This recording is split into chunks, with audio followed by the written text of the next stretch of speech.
이 세상의 모든 것은 그 만들어진 이유와 목적이 있습니다. 그리고 그 만들어진 목적에 의해서 쓰여져야 합니다.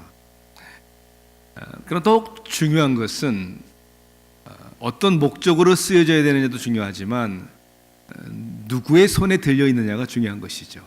똑같은 것이라도 어떤 사람의 손에 들려 있냐에 따라서 그 쓰임이 달라지는 것이죠. 예를 들면 총이 사냥꾼의 손에 들려 있으면 사냥하는 데 쓰여질 것이고요. 범죄자의 손에 들려 있으면 범죄를 저지르는 일에 쓰임을 받을 것이고, 총이 경찰의 손에 들려 있으면 범죄자를 막고 범죄자를 잡는 일에 쓰여질 것입니다. 그런 의미로 생각을 해볼 때 인간은 무엇을 위해 지음을 받았습니까? 우리가 신앙 고백에서 말씀하시듯 우리는 하나님을 영화롭게 하기 위하여 즐거움, 그리고 하나님을 영원토록 즐거워하기 위해서 지음을 받았습니다. 그러나 또 중요한 것은 그런 인간이 인간답게 살기 위해서는 우리는 누구에 의해서 다스려지느냐, 다시 얘기하면 누구의 손에 붙들려 있느냐가 중요한 것이죠. 죄의 종으로 있으면 죄로 사망에 이르게 되는 것이고, 오늘 우리가 로마서 말씀을 통해서 우리가 읽고자 하는 것은 하나님의 손에 의의 병기로 하나님의 의의 종으로 살면 하나님의 거룩한 영광을 위해서 쓰임을 받는 것입니다. 우리가 로마서 말씀을 계속 지속적으로 연속으로 강의하고 있는데, 오늘 하나님의 의의 종으로서 우리가 살아야 되는 말씀을 로마서 본문 말씀 6장 15절부터 23절까지 말씀입니다. 우리가 함께 읽도록 하겠습니다. 신약성경 247면에 있는 로마서 6장 15절에서 23절까지의 말씀입니다. 우리 하나님의 말씀을 함께 읽도록 하겠습니다. 15절부터 함께 읽습니다. 그런즉 어찌하리요? 우리가 법 아래에 있지 아니하고 은혜 아래에 있으니 죄를 지으리요? 그럴 수 없느니라. 너희 자신을 종으로 내주어 누구에게 순종하든지 그 순종함을 받는 자의 종이 되는 줄을 너희가 알지 못하느냐? 혹은 죄의 종으로 사망에 이르고 혹은 순종의 종으로 의에 이르느니라. 하나님께 감사리로다. 너희가 본래 죄의 종이더니 너희에게 전하여 준 바 교훈의 본을 마음으로 순종하여 죄로부터 해방되어 의에게 종이 되었느니라. 너 육신이 연약함으로 내가 사람의 예대로 말하노니 전에 너희가 너희 지체를 부정과 불법에 내주어 불법에 이른 것 같이 이제는 너희 지체를 의에게 종으로 내주어 거룩함에 이르라. 너희가 죄의 종이 되었을 때에는 의에 대하여 자유로웠느니라. 너희가 그때 무슨 열매를 얻었느냐? 이제는 너희가 그 일을 부끄러워하나니 이는 그 마지막이 사망입니다. 그러나 이제는 너희가 죄로부터 해방되고 하나님께 종이 되어 거룩함에 이르는 열매를 맺었으니 그 마지막은 영생이라. 죄의 싹은 사망이요 하나님의 은사는 그리스도 예수 우리 주 안에 있는 영생이니라. 아멘. 해가 지지 않는다라는 별명을 가진 영국 대영제국이 노예제도를 공식적으로 폐지한 것은 1833년도입니다. 미국은 남북전쟁이라는 그러한 큰 대가를 지불한 후에 영국보다 32년이 더 늦은 1865년에 노예제도를 폐지했습니다. 지금으로부터 약 150년 전의 이야기라고 할 수 있습니다. 이 150년 전의 이야기인데, 그렇다면 문명시대를 살아가고 지금 21세기를 살아가고 있는 지금 지구상에 노예가 더 이상 존재하지 않습니까? 슬프게도 지구상에는 아직도 현대판 노예가 4천만 명이 존재하고 있다고 합니다. 40 million people. 지금도 4천만 명이 노예로 있다고 합니다. 그 중에 25%는 어린 아이들이고 성이나 노동을 위한 인신매매에 의해서 노예가 된 그러한 상황이라고 합니다. 20년 전에 저희 교회에서 전도사로 섬기던 리처드 리라는 전도사님이 영어권 사역자이신데요. 지금은 어떤 사역을 하고 있냐면 International Justice Mission이라는 IJM이라는 단체에서 섬기고 있습니다. 이 IJM은 전 세계에 억압당하고 있는 현대판 노예들, 특히 어린 아이들을 구출해내는 사역을 하는 기독교 단체입니다. 여러분, 아직도 지구상에 이렇게 수많은 노예가 존재하고 있고 인간 이하의 억압과 학대를 받고 있다는 사실이 여러분 얼마나 쇼킹한 일입니까? 그런데 성경은 오늘 더 충격적인 이야기를 우리에게 합니다. 충격적인 이야기라기보다는 우리가 쉽게 공감할 수 없는 말씀을 오늘 우리에게 주십니다. 그것은 이 지구상에 있는 4천만 명의 현대판 노예만이 아니라 어떤 의미에서 볼 때 우리 모두가 다 노예라는 것입니다. 노예라는 단어로 되어 있지만 우리 성경은 종이라는 단어를 사용해서 같은 얘기입니다.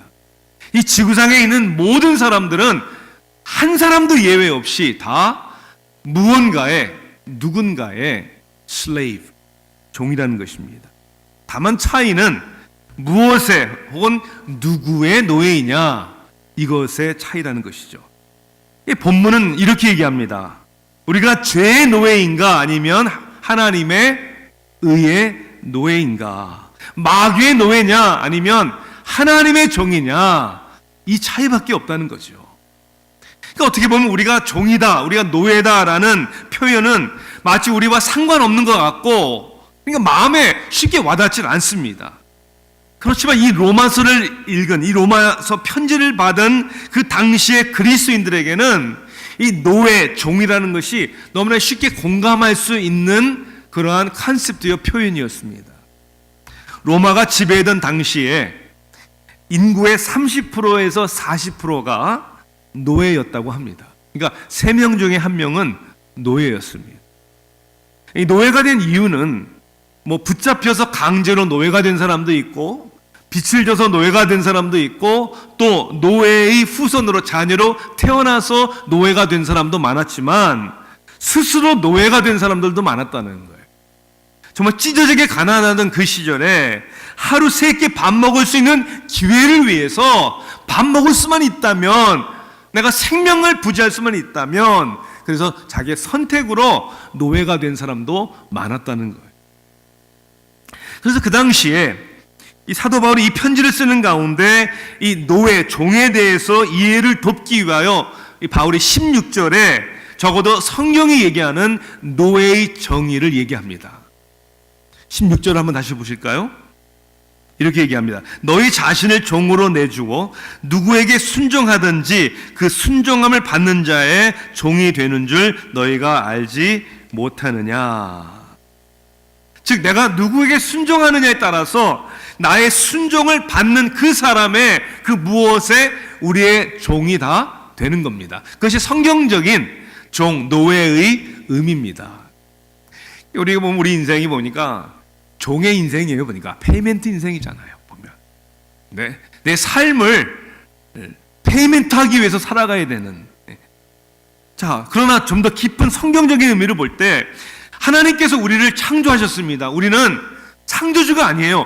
태어난 피조물입니다. 그 피조물은 누구나 누군가를 섬기며 예배하도록 되어 있다는 거예요. 그런데 죄로 말미암아 하나님을 저버린 인간은 죄의 노예가 된 것이고 마귀의 종이 된 것이고, 예수 그리스도로 말미암아 거듭나서 하나님의 자녀가 된 사람들은 더 이상 죄로부터 해방이 되어서 이제는 하나님의 의의 병기로, 하나님의 의의 종으로 우리의 삶을 살도록 하나님이 우리를 변화시켜 주셨다. 그러니까 두 가지의 차이밖에 없는 거예요. 그러니까 이 세상의 모든 사람들이 어떻게 보면 다 종이라는 거예요. 죄의 종이냐, 의의 종이냐, 육신의 종이냐, 영의 종이냐, 마귀의 종이냐, 하나님의 종이냐. 이것은 엄청난 차이가 난다는 것이죠. 저는 오늘 본문 말씀을 통해서 마귀의 종이고 죄의 종이냐, 하나님의 종이고 의의 종이냐, 이 차이가 얼마나 크다는 것을 오늘 말씀을 통해서 깨닫기를 원합니다. 첫째는 동기가 다른 거예요. 죄의 종이냐 의의 종이냐라는 것은 이미 동기가 다르다는 거예요. 어떤 동기가 다르냐면 죄의 종은 내가 뭔가 내 노력으로 무엇을 얻기 위해서라고 우리가 생각할 수 있지만 하나님의 의의 종이 된 것은 이미 내가 얻었고 이미 되었기 때문에 종이 된 것이다. 세상의 죄악의 종은요 끊임없이 방황하는 거예요. 미국 복음성가이고 우리나라 복음성가 가수 가운데는 우리 교회가 순회 선교를 후원하는 우리 정철은 목사님의 사모님 손영진 사모님이 부르신 복음성가가 있는데 주님께 모두 드려요라는 그러한 제목의 찬송이죠. 무지개를 찾아 다니시나요? 돌고 도는 생활을 하시나요? 헛된 모든 꿈을 다 가지고 주님 발 앞에 모두 놓아요. 여러분 무지개를 찾아다니는 Chasing after rainbow 그러한 영어의 표현은 뭐냐면 여러분 무지개를 잡을 수 있습니까? 아니요 항상 먼 데 있는 거예요. 그러니 세상의 행복과 세상의 만족을 우리가 찾지만 마치 무지개를 쫓아다닌다고 해서 그것이 내 손에 들어오는 것이 아닌 것처럼 결국 무엇을 얻기 위해서 행복을 만족을 하나님 앞에 구원을 얻기 위해서 우리가 방황하는 돌고 도는 생활을 하는 그것은 동기가 잘못됐다는 거예요. 얻을 수 있는 것이 아니라는 것입니다. 자, 그런데 하나님의 의의 종이 된 사람들은 무엇을 얻기 위해서가 아니라 이미 얻었기 때문에 하나님의 자녀가 되었기 때문에 이미 우리의 죄의 문제가 해결되었고 이미 우리의 마음에 하나님의 만족과 하나님의 축복을 우리에게 주셨기 때문에 스스로 종이 되었다. 이 동기가 다르다는 거예요. 또 하나의 다른 것은 정해진 것이 아니라 의의 종이 된 것은 우리 스스로 선택한 것이라는 겁니다. 정해졌다는 것은 우리의 의지와 상관없이 그렇게 태어난 거예요. 죄성을 가지고 태어난 것입니다. 그래서 오늘 17절 18절에 보니까 그런 표현이 나오잖아요. 너희가 본래 죄의 종이더니 우리가 선택한 게 아니에요. 태어날 때부터 죄악 가운데 죄의 종으로 태어났습니다. 18절에 보니까 죄로부터 해방되어 의에게 죄가 되었느니라.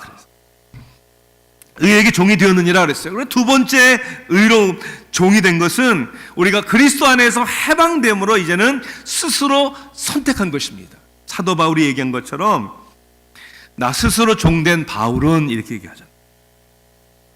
결국 우리가 죄로부터 자유케 된 것이고 그리고 우리는 그 후로 무엇을 위한 누구를 위한 종이 되어야 하는가 이것은 신앙과 우리의 가치관 가운데 선택이라는 것입니다. 영국의 사생가 이사야 벌린이라는 사람은 우리 자유에 대한 개념을 두 가지를 얘기를 했습니다. 소극적인 의미의 자유와 또 하나는 적극적인 의미의 자유입니다. 소극적이라는 것은 네거티브 프리덤이고 적극적인 의미는 파지티브 프리덤입니다.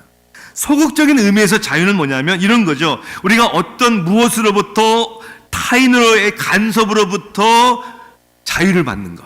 우리는 이 자유를 누구나 다 원합니다. 그러므로 freedom from 내가 무엇으로부터 자유하느냐 이것이 자유의 한 의미입니다. 그런데 자유는 그 이상이라는 것이죠. 여기에는 적극적인 의미의 자유도 있다는 거예요. 자, 어떤 사람이 저것이 아니라 이것을 하는 것, 저것이 아니라 이것을 결정할 수 있는 통제력의 원천이 무엇인가? 라는 질문에 다른 사람에 의해서가 아니라 내 자신이 결정하였다라고 대답할 때, 즉 자기 결정, 자기 지배 의미에서의 자유를 얘기를 합니다. 내가 원해서, 내가 결정해서 그렇게 한 것입니다. 이것은 무엇으로부터의 자유만이 아니라 무엇으로의 자유가 되는 거죠. 내가 자유하다는 것은 그냥 가만히 있는 게 아니라 그러면 나는 자유하니까 이제는 내가 뭘 위해서 살아야 되는 것이지 누구를 위해서 살아야 되는 것이지 라는 긍정적인 의미가 포함되어 있는 거예요.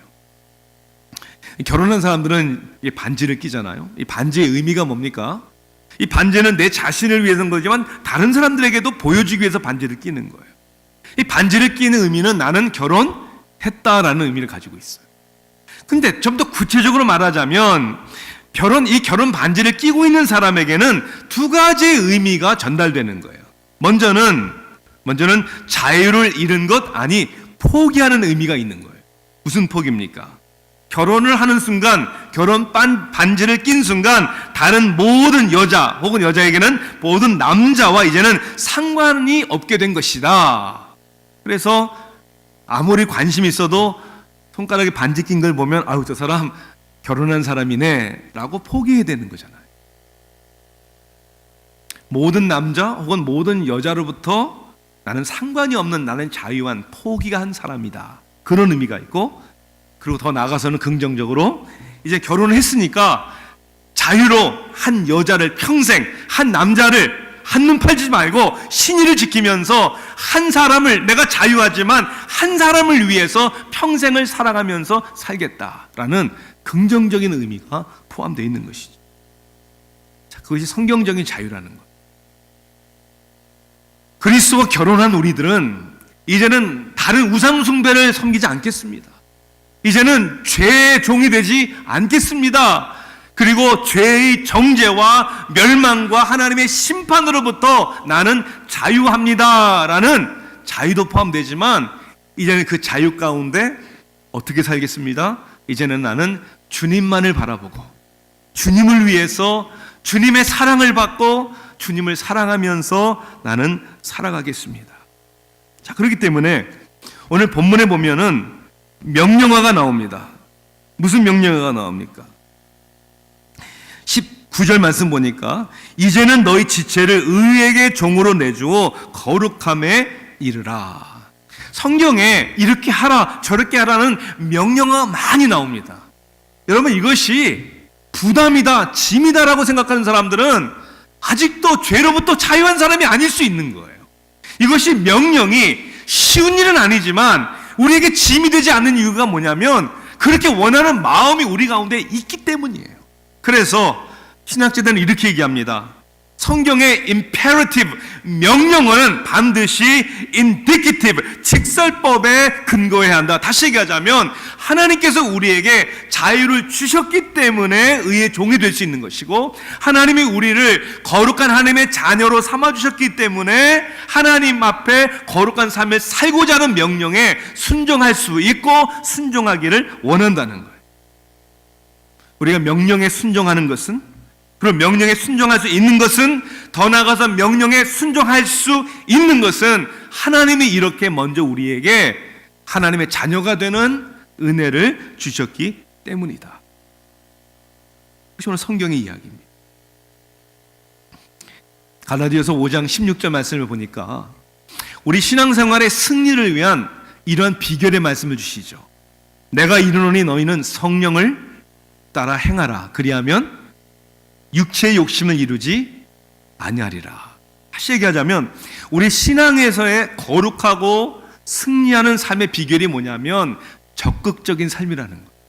그저 어떻게 하면 내가 세상에 물들지 않지? 어떻게 하면 내가 죄짓지 않지? 어떻게 하면 내가 넘어지지 않지라는 소극적인 것도 중요하지만 내가 무엇을 위해서 살아야 되지라는 적극적인 성령을 따라 행하는 삶이 중요하다는 거예요. 우리 아틀란타 세교의 비전을 우리가 그렇게 정했죠. 성숙하고 훈련된 그리스도의 제자가 되어서, 이것이 우리들의 긍정적인 목표가 되어야 한다는 거예요. 성화의 삶을 얘기하는 것이죠. 더욱 그리스도를 닮아가야 하는 나의 인격의 모습이 무엇인가? 여러분은 도대체 무엇을 갈등하고 있고 무엇을 고민하고 있습니까? 여러분이 말씀을 보는 가운데 날마다 묵상하시고 기도하는 가운데 여러분은 변화되어야 할 무엇을 가지고 여러분 씨름하고 있습니까? 이런 삶의 변화만이 아니라 사역, 즉 우리의 섬김이 반드시 영혼과 연결되어야 한다는 것이죠. 여러분은 누구를 위해, 어떤 영혼을 위해 기도하고 있습니까? 여러분들은 영혼을 위해, 천하보다 귀한 생명을 위해 어떻게 섬기고 있습니까? 파레토 원칙이라는 말이 있습니다. 이것을 80-20 법칙이라고도 합니다. 또 다른 말로 소수의 법칙이라고도 합니다. 이 법칙은 80%의 일이 어떤 조직 가운데 20%의 사람들에 의해서 일어난다라는 의미. 여러분, 그리스도를 따르는 길은 좁은 길인 것 같습니다. 모든 사람들이 다 동참해야 되지만 그것이 현실이 아닌 것 같아요. 하나님은 모든 사람, 많은 사람을 찾는 것이 아니라 오늘날 하나님의 감동으로 하나님 앞에 헌신된 소수의 사람들을 통해서 이루어지는 것이죠. 여러분, 신앙의 성공이 뭐냐면 80%의 구경꾼이 되면 안 된다는 거예요. 20%의 일꾼이 돼야 된다는 거예요. 주도적이고 적극적인 삶을 살아야 된다는 거예요. 내가 무엇으로부터 자유하느냐도 중요하지만 나는 무엇을 위해 자유함을 가지고 달려가고 있는가. 오늘 그러한 하나님의 의의 종이 되는 저 여러분 되기를 간절히 소원합니다. 두 번째는 삶의 목적이 달라요. 동기가 다를 뿐만 아니라 목적이 다르다는 거예요. 여기서 이야기하는 목적은 우리가 어떤 직업을 가질 것이냐, 어떤 캐리어를 가질 것이냐, 그런 이야기를 하는 것이 아니죠. 어떻게 보면 이 세상에서 내가 무슨 일을 하느냐보다 더 중요한 것은 그것을 어떻게 하느냐가 중요하죠. 그보다 더 중요한 것은 내가 왜 그 일을 하느냐가 더 중요한 거예요. 이것이 목적 의식이라는 것이죠. 오늘 본문 말씀을 보니까 하나님의 의의 종에 있어서의 삶의 목적을 좌우하는 것이 오늘 본문 가운데 두 가지가 나타납니다. 첫째는 감사한 마음이에요. 자, 사도 바울은 사망에 이르는 죄의 종과 순종의 종으로의 의미를 이른다라는 말을 설명을 하고 16절에 그것을 하고 17절에는 전혀 문맥상에 보니까 이게 어울리지 않는 얘기를 하는 것 같아요. 자, 16절을 보세요. 17절을 보세요. 하나님께 감사하리로다 그랬어요. 죄의 종으로 사망에 이르고 혹은 순종의 종으로 의에 이르느니라 라는 이야기를 16절에 한 다음에 17절에 하나님께 감사하노라 그랬어요. 다시 얘기하면 이것을 깨달는 순간에 감사가 있는 거예요. 감동이 있는 거예요. 그래서 하나님의 은혜와 하나님의 사랑이 우리를 강권하시는 것이죠. 그래서 때로는 지치고 힘들고 부담스럽지만 믿음의 경주를 계속 달리는 것입니다. 우리가 살다 보면 참 어렵고 힘든 일들이 많이 일어납니다. 가정 안에서도 일어나고 공동체 안에서도 일어납니다. 그래서 지친 마음에 갈등하다 보면 때로는 포기하는 경우가 일어납니다. 왜냐하면 감사함으로 기쁨으로 섬겨야 되는데 마음에 감사와 기쁨이 없다고 포기하는 것입니다. 여러분 그냥 가만히 생각을 해보세요. 우리 마음에 그것이 가정생활이나 신앙생활이나 감사와 기쁨이 없을 때 우리가 하던 일을, 사명을, 직분을, 일을 그만두면 그러면 감사와 기쁨이 생깁니까? 아니요. 감사와 기쁨이 없을 때 그만두어야 하는 것이 아니라 왜 감사와 기쁨이 없는지를 그 원인을 빨리 발견하고 회복해야 되는 것이 아닙니까? 마치 부부간에 사랑이 좀 식은 것 같고 감사가 서로에게 없는 것 같고 더 이상 함께하는 것이 기쁘지 않다라는 느낌이 들 때 어떻게 해야 됩니까? 그만둬야 합니까? 헤어져야 합니까? 아니죠. 아니 왜 우리 부부관계에 감사가 이렇게 식었지? 왜 서로 고마움이 없지? 왜 기쁘지 않지? 왜 사랑이 식었지? 라는 원인을 파악하고 빨리 첫사랑을 회복을 해야죠. 아, 함께 바쁘기만 했지 시간을 보내질 않았구나. 혹 내가 실망과 상처를 주는 그런 말과 행동을 하진 않았나? 생각을 해야 되는 것이죠. 가정을 위해 열심히 일도 하고 사업을 한다고 바쁘게 뛰면서 살았는데 내가 진짜 가족에게 소홀히 했구나. 이걸 빨리 깨달아야 되는 거 아닙니까? 깨달아야죠.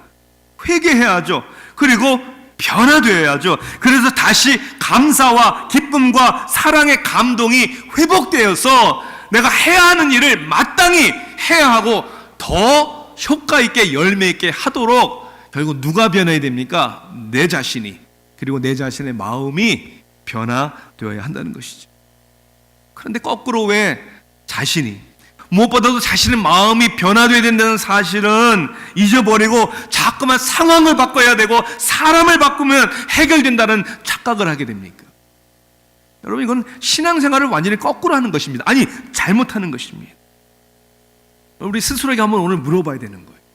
오늘 우리는 주어진 상황과 환경 속에서 가정에 대한 감사와 기쁨이 있습니까?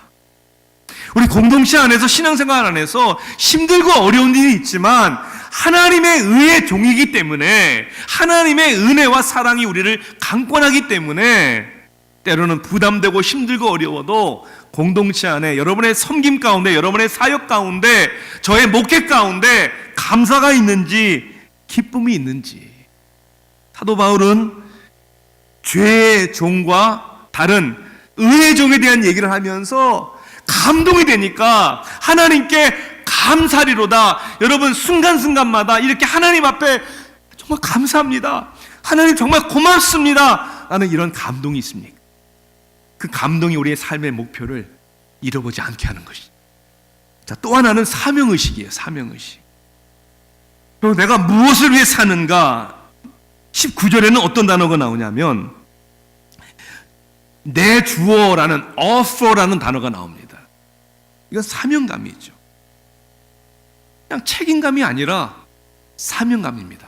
이건 하나님이 나에 대한 부르심이구나, 나에 대한 옵션이 아니라 기쁠 땐 하고 안 기쁠 땐 안 하고가 아니라 나는 반드시 해야 되고 나는 이 믿음의 경주를 끝까지 달려가야 되는 것이구나. 그 사명의식이에요. 내 몸을 하나님이 거룩하신, 기뻐하신 거룩한 산 제물로 드리는 것입니다. 그러니까 이런 감사가, 이런 사명의식이 내가 무엇을 하느냐도 중요하지만 그것을 어떻게 하느냐, 그거를 왜 하느냐에 대한 목적의식을 분명히 갖게 해주는 것이죠. 얼마 전에 제가 아들과 대화를 하면서 이제 무슨 일을 해야 되지, 어떤 커리어를 가져야 되지, 이런 얘기를 하면서 제가 아들에게 이제 이 얘기를 해줬어요. 여러분 아시는 얘기죠. 철가방으로 중국 음식 배달하다가 스타 강사가 된 김대중 씨에 대한 이야기. 그 이야기를 해줬어요.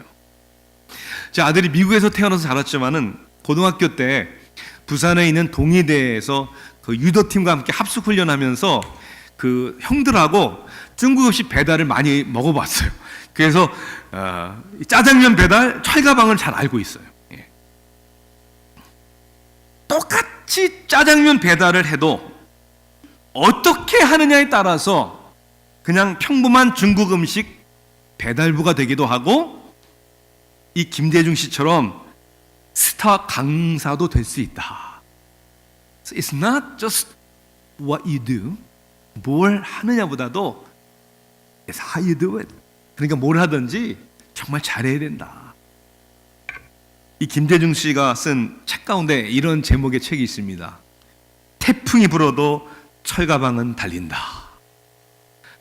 태풍이 불어도 철가방은 달린대요. 아니, 이 사람의 이 책 제목 하나만 봐도 이 사람에게는 그냥 짜장면 배달이 아니라 사명이에요. 사명.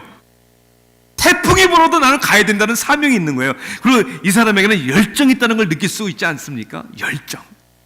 할 수 없이 내가 입에 풀칠을 해야 되기 때문에, 먹고 살아야 하기 때문에 하는 것이 아니라 감동으로, 사명감으로 할 때 이건 다른 철가방 든 사람하고는 수준이 다른 것이죠. 사람들에게 도전이 되고 감동을 주는 스타 강사가 될 수 있는 것이죠. 사랑하는 성도 여러분, 한번 우리 삶을 돌아보세요. 내가 무슨 직장 생활을 하고, 내가 무슨 사업을 하고, 나는 은사가 뭐가 있고, 내가 할 수 있는, 여러분, 이런 자꾸만 우리 인간 중심적인 삶이 아니라 무엇을 하더라도 주님이 나와 함께 하신다. 그리고 나는 주님을 위해서 하는 것이다. 그리고 나는 영혼을 사랑하기 때문에 여러분들이 사업을 하실 때도 영혼을 위해서, 하나님을 위해서 주님의 부르심의 사명인 줄 아시고 감당하실 때, 여러분, 하나님의 기뻐하시는 의의 종의 열매가 맺어질 줄 믿습니다. 목적이 달라요. 벌써 동기가 다르고 목적이 다르고, 그다음에 순종의 결과도 다릅니다. 결국 무엇에 누구에게 순종하느냐에 따라서 열매가 달라지는 거예요. 결과가 달라지는 것이죠. 시골에서 이 고무줄을 마는 이 새총을 만든 아이가 그걸 갖고 놀다가 이 장난기가 발동이 돼가지고 엄마가 키우는 닭들이 놀고 있는데 거기다가 무심코 이제 새총을 쏜 거예요. 하필이면 딱 날아가가지고 머리 하나가 딱 맞더니 그냥 그 자리에 쓰러져서 즉사 죽습니다. 이 엄마한테 이제 걸리면 큰일 나잖아요. 그래서 두려우니까 몰래 구덩이를 파가지고 그 죽은 닭을 숨겼어요. 아무도 못 본 줄 알았는데 여동생이 그걸 본 거예요. 그날 저녁에 이제 식사를 이렇게 하는데, 식사한 후에 이제 엄마가 여동생에게, 이제 아이들에게 이제 뭐 일을 맡기니까 여동생이 너 오늘은 그릇을 내가 닦어 그랬단 말이에요. 이 여동생이 오빠 귀에다가 귓속말로 이렇게 가는 거예요. Remember mom's chicken? 엄마 닭을 좀 기억하라는 거예요. 그리고 하는 말이 큰 소리, 엄마 오늘 오빠가 내 대신 그릇 닦아준대, 이렇게 한 거예요. 그러니까 깜짝 놀란 거예요. 동생이 봤으니까. 그리고 동생이 엄마한테 얘기하는 날에는 이게 큰일 난 거예요. 그러니까 속에는 막 불이 끓어오르는데 할 수 없이 그날 아무 말도 못하고 동생 대신에 그릇을 다 닦습니다. 근데 거기서 끝납니까? 아이고, 매일매일 사사건건 동생이 계속 그러는 거예요. Remember mom's chicken? 그러면서 뭐 이것저것 다 시키는 거예요. 이게 일주일, 2주일 다 가니 도저히 이제 참을 수가 없는 거예요, 오빠가. 그리고 이렇게다가 평생 누구의 노예 종이 되겠다? 동생의 종이 되겠다. 그래서 엄마한테 벌 받을 각오를 하고 엄마를 찾아간 거예요. 그리고 고개를 꽉 들고 엄마, 그리고 기어가는 목소리로 자기가 엄마 닭 한 마리를 새총으로 쏴서 죽이고 묻었다고. 얘기는 엄마가 놀라지도 않고 오히려 이렇게 자세를 굽혀서 아들의 머리에 키스를 해줍니다. 엄마도 봤어. 부엌에서 이렇게 일하시다가 창문을 통해서 그 사건을 다 목격한 거예요. 엄마가 이미 알고 있었어요. 알고 있는데 왜 아무 말도 안 하셨지? 그러면서 엄마가 아들에게 하는 말이, 내가 얼마 동안 네가 동생의 노예로 지낼 수 있는지 매우 궁금했다. 네가 얼마나 동생의 노예로 지낼 수 있는지 궁금했다. 하나님은 오늘 우리들에게 이렇게 얘기하는 거예요. 얼마나 너희는 세상의 육신의 죄악의 종이 되겠니? 그래서 우리를 용서해 주시고 하나님의 자녀로 변화시켜 주신 것. 그래서 우리의 마음의 동기가 무서움, 두려움이 아니고, 그렇죠? 우리의 목적이, 그리고 우리의 결과는 오늘 두 가지로 얘기하잖아요. 자신이 죄로 인해 순종할 때는 사망에 이르고, 그렇죠? 의에 순종할 때, 하나님께 순종할 때는 의에 이른다. 16절, 19절, 22절에 의에, 거룩함에 이른다라고 오늘 우리에게 약속합니다. 내가 누구에게 무엇에게 순종하느냐에 따라서 사망에 이를 것이냐, 아니면 의로움의 거룩함에 이를 것이냐. 더 중요한 결과는 뭡니까?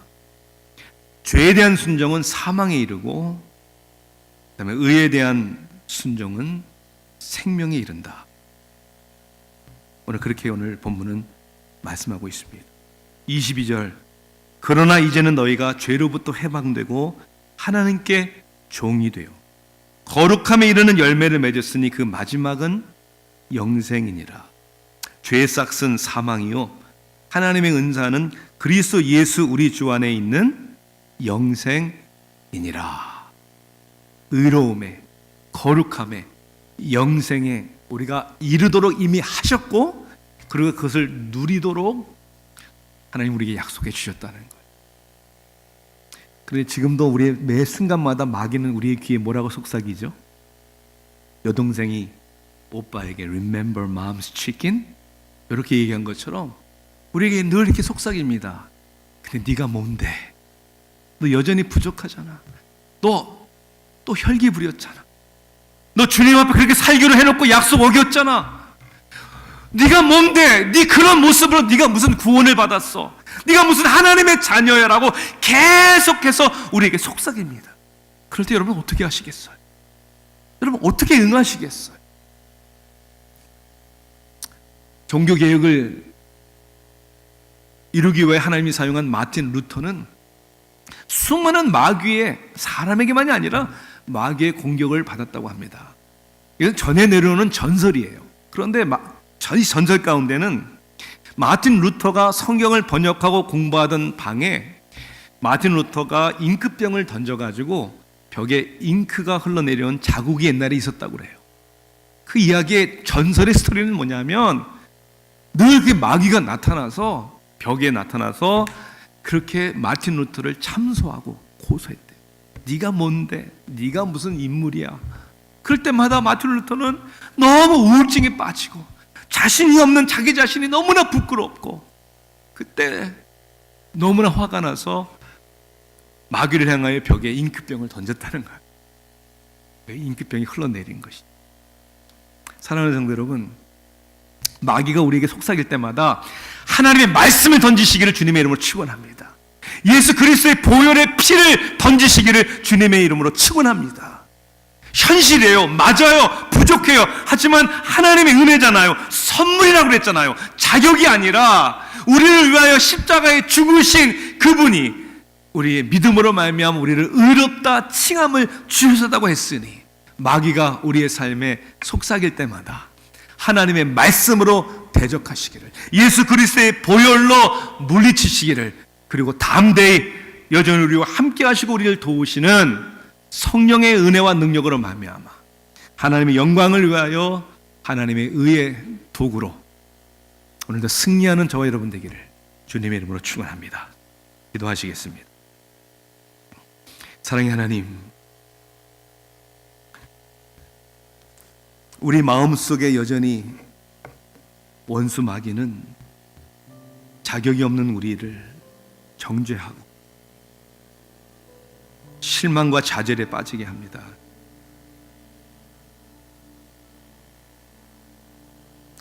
하나님, 이것은 너무나도 현실이고 사실입니다. 그럼에도 불구하고 다시 한번 하나님의 말씀을 통해서 나의 나됨이 하나님의 은혜임을 감사드립니다. 사도 바울이 하나님께 감사하리로다 라고 외쳤던 것처럼 우리에게는 감동이 있습니다. 기쁨이 있습니다. 하나님이 우리를 성령으로 인쳐주셨기 때문입니다. 그리고 우리 있는 모습 그대로 받아주셨기 때문입니다. 그리고 우리를 떠나지 아니하시고 우리를 버리지 아니하시고 우리 안에서 지금도 성령께서는 일하고 계십니다. 감사합니다. 그러므로 죄로부터 저희를 자유케 하신 그 은혜 가운데 하나님, 우리는 이제는 스스로 하나님의 의를 위하여 노예가 된 종된 하나님의 사람임을 인정합니다. 그리고 기뻐합니다. 그리고 헌신합니다. 하나님, 찬양과 영광을 하나님만이 모두 받아 주시옵소서. 예수 그리스도 이름으로 간절히 기도하옵나이다. 아멘.